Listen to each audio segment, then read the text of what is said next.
I wanted to start by talking about the iceberg.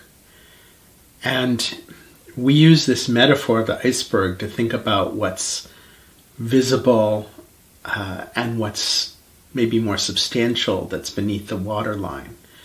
The idea that it's only the surface that's visible, but our emotional intelligence lets us connect with what's deeper below the water. And yet it seems like the surface is what gets so much of the attention. And I suspect that sometimes people are confused, thinking that this visible little bit is the real thing. And I think part of our work is about figuring out how to access what's deeper, how to see what's deeper, to see what's really driving us and others, and to remember this larger story.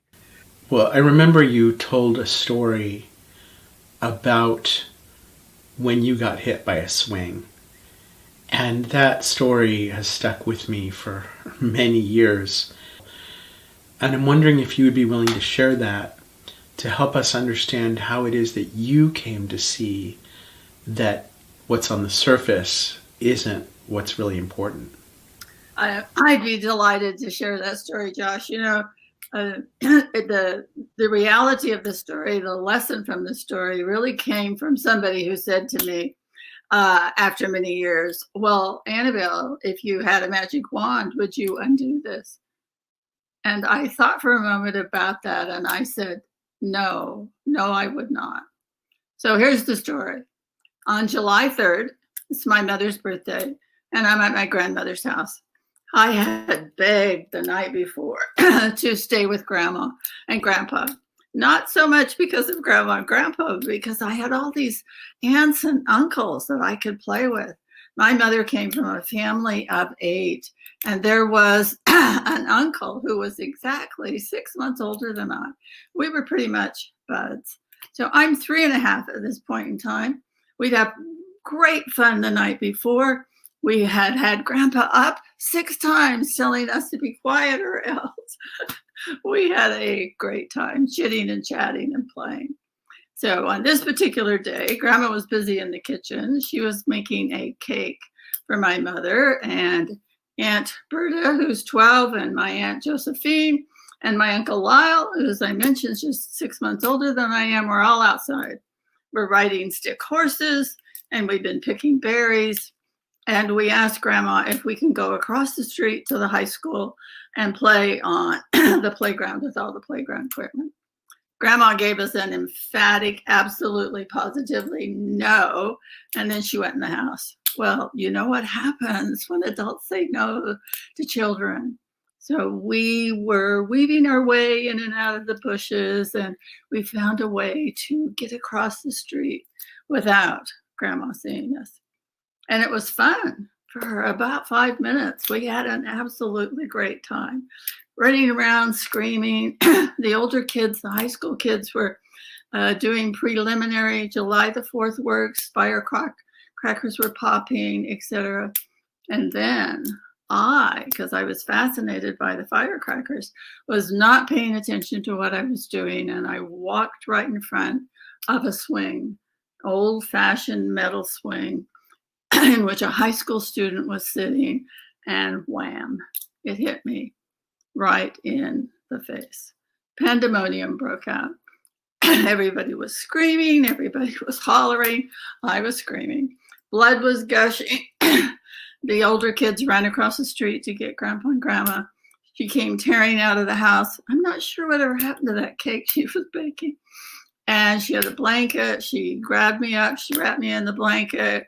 Grandpa jumped in the 1935 Ford, I think it was, and off we went to town, which was about 10 or 12 miles away. And in the meantime, blood is gushing. My face is a mess. My nose is barely holding on. My tongue has been cut off, not totally, but it's being held on by a little teeny stripe. These bones are broken, and it is a disaster. I do not remember much about the operation itself. I do remember afterwards My head was swathed in bandages. I know that there were hundreds and hundreds and hundreds of stitches to put me all back together again. I know that I spent about 6 weeks living on liquids, orange juice and apple juice, and my favorite of all, chocolate milkshakes. And when the bandages finally came off, what happened was every time I met somebody, the first words out of their mouth, whether it was an adult or a teenager or a kid, oh my gosh, what happened to you? What happened to you? I began to feel and think and believe that I must be very ugly indeed. And it had a very profound effect on who I was from that moment on. I decided I had to be the perfect student, the perfect child, so that I could just submerge into the background and no one would pay any attention to me. I lived in my books. I had always loved books, but now they became not only my friends, but my saving grace. That's where I went, where people would say, well, where's Annabel? She's got her nose in a book. That terribly scarred nose, she's got it in a book. And as life continued, I really became, I was an introvert already, but now I become an extreme introvert. And American society is so focused on beauty. We are so focused on the skin deep and what it means. And so there were two things that I learned out of this experience. Now, I did not learn them when I was 5. I did not learn them when I was 10. I don't think I even learned them when I was 15. But when I became an adult, I began to see the power of adversity and that it always leaves us with a gift. And in this particular instance, the gift that I was given was to recognize and understand and appreciate that it is not how we look on the outside. It doesn't matter. At this point, folks, I'm 80, almost 81, and who cares? Who cares whether I have scars or not?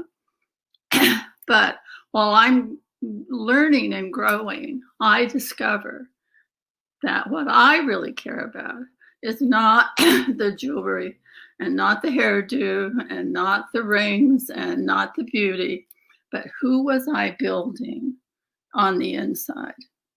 Would I be building a person that other people would want to interact with?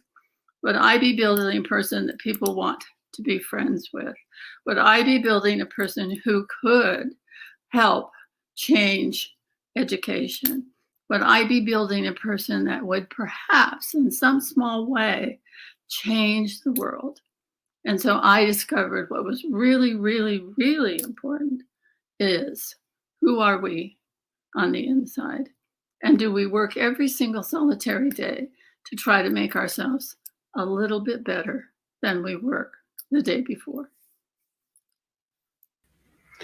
Annabel, I always wanted to ask you, what did your mom and grandma say about this?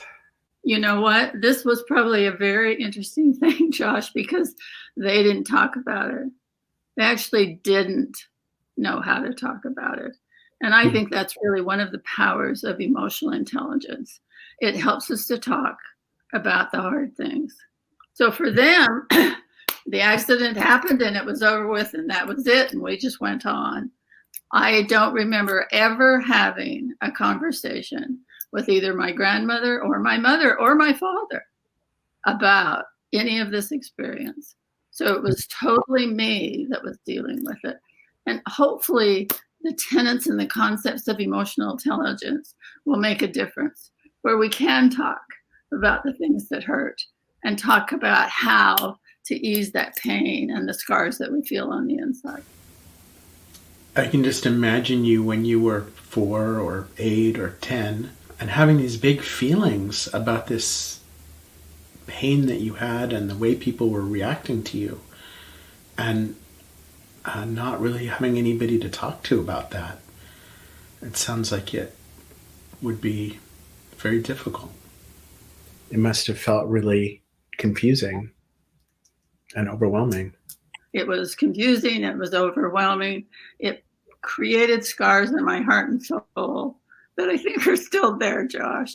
Although I have worked beyond them, they're still there. If I open up, this memory, then I start to think about it. And as you can see, I get a little emotional because it was so powerful and so intense and so emphatic. And so you got asked this question, which you've in turn asked many people about their adversities.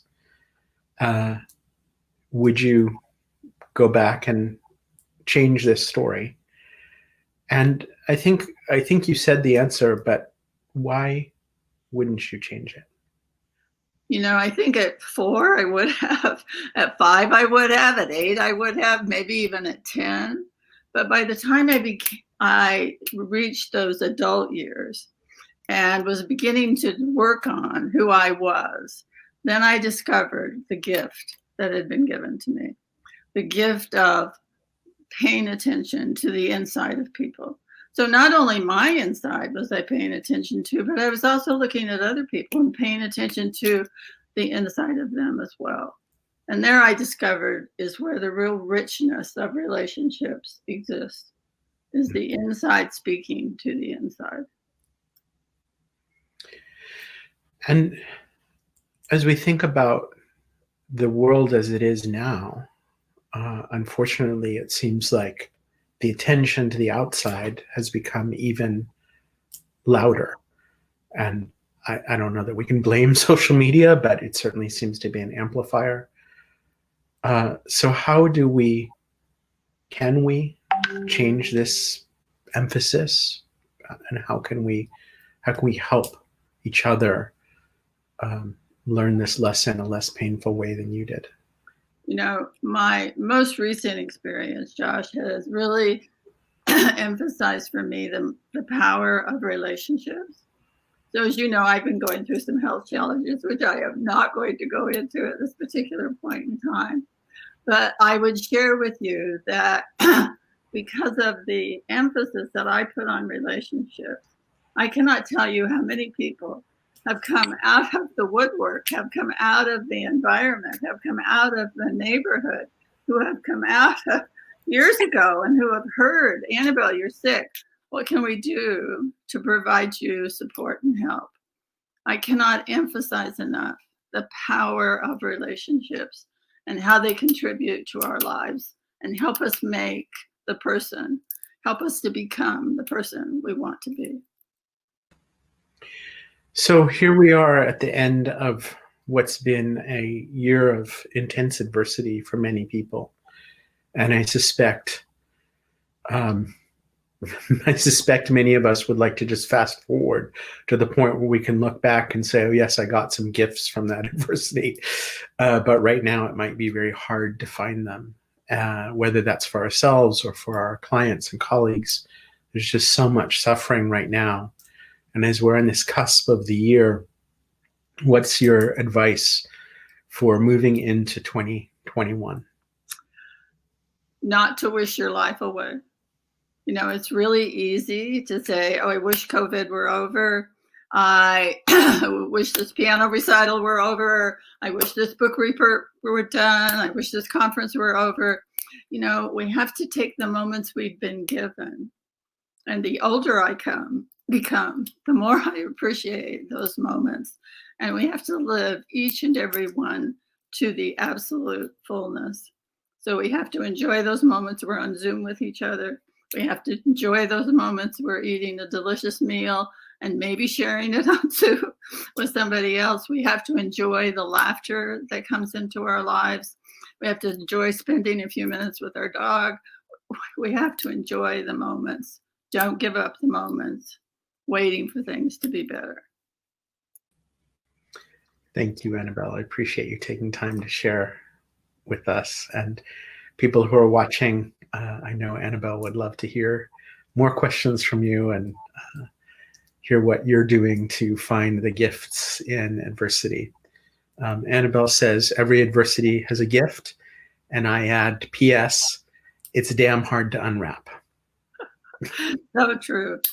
I think my big wish right now is that as we go into this new year and another time of uncertainty, that we can bring these skills more and more into our own selves and practice them in a way that supports others to do that. And that's something you've role modeled for us. And I appreciate that. Sending you love. Bye, John. Thank you.